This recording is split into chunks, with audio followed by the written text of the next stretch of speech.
I just finished my workout. I saw something extremely dangerous in the gym, and I want to share it with you because I'm afraid a lot of us are experiencing this in our everyday lives. I walked into the gym, I was filling up my water bottle, and there was a guy bench pressing 315 pounds with no spotter. So that's impressive. But with my background and being a dad, I just looked over at this man. I think, we always want to be protectors and say, ooh, that's a little dangerous. Can you finish this? He was on his 4th repetition. He did it clean. On the 5th repetition, it crashed down on his chest. There was nobody around him. I dropped my bag. I sprinted over and I lifted that off of his chest. I racked it. He was very emotional and grateful because he was scared. It crashed down on him. He was pinned on that bench. And I walked away thinking how many of us mentally and emotionally are in the same place.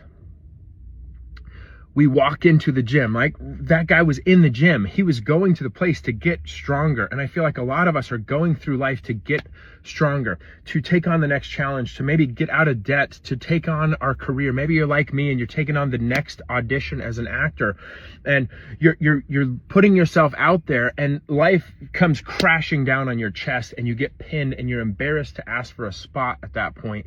But it seems like nobody around you is paying attention or looking close enough because social media can be a facade. Well, I want to encourage you today to be the person that looks through the facade to see the danger. Ask people today, have the courage to ask them, maybe tag them in this post, share this post with them. How are you doing mentally, emotionally?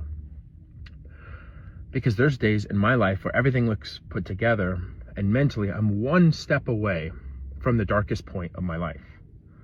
And I want to encourage you today, don't walk around and be dangerous by trying to take on the challenges of this life, especially with mental health and emotional health alone. We need each other. One of my favorite poems in the Bible is Ecclesiastes that King Solomon wrote right before he died.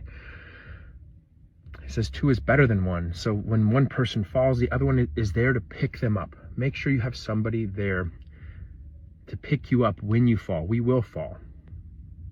But sometimes, unfortunately, we're pinned under 315 pounds and it's mental and nobody can see it because we covered up with a smile and pretty filtered pictures on social media. I want to encourage you to make sure you have a spotter in your life as you take on these challenges.